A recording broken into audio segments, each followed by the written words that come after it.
André Berkoff, à présent, parlons d'un autre sujet qui vous a mis dans tous vos états cette semaine, à savoir une enquête ouverte par la Banque de France sur l'un de ses cadres suite à une dénonciation de la CGT. Oui, incroyable. C'est très intéressant. Là, vous savez qu'on disait en Angleterre, alors cette Angleterre, qu'est-ce qu'elle devient? Parce que maintenant, on vous poursuit peut-être sur des posts que vous mettez sur Twitter, sur X. Voilà, vous mettez une opinion, et ben vous allez être poursuivi.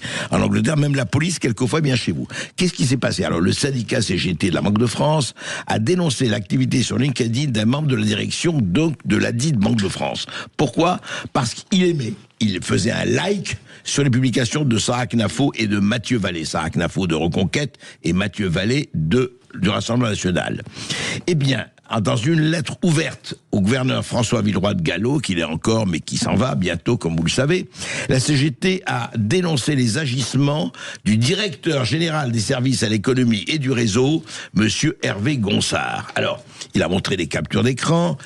Qu'est-ce qu'il lui reproche? Écoutez-moi bien, d'avoir aimé, liké, comme on dit dans le jargon en anglais, des publications de personnalités politiques de droite, c'est-à-dire qu'il a reproduit un tweet de Sarah Knafo ou de l'eurodéputé Mathieu Vallée.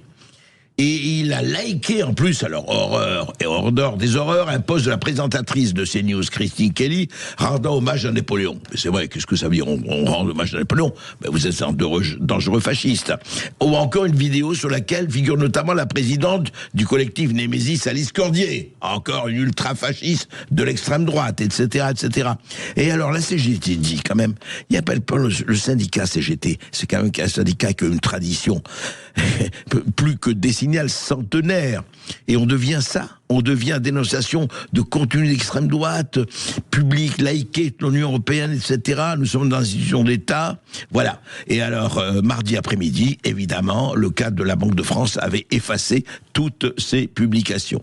Voilà. Alors, on fait une enquête interne. On rappelle quand même que ce ne sont pas les opinions privées de chacun leur diversité, mais le fait de les exprimer publiquement sur un réseau social professionnel. C'est-à-dire que vous avez le droit d'avoir des opinions, bien sûr, mais si vous prenez dans un réseau social professionnel, vous n'avez plus le droit.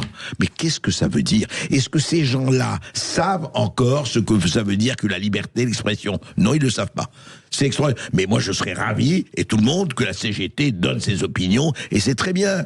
L'opinion, on en est aujourd'hui au stade où il faut éliminer d'une manière ou d'une autre, quelquefois physiquement, les gens qui ne sont pas d'accord avec vous, ou avec la doxa dominante. Mais on est où dans ce cas-là? Ça va pas du tout. C'est grave. Et oui, ça ne va pas du tout, André Berkoff, et ça ne va pas du tout non plus à la sécurité sociale, André Berkoff. Dans un instant sur Sud Radio, c'est un coup de gueule que vous allez pousser effectivement contre la Sécu qui rembourse des opérations, et ça pose question. À tout de suite.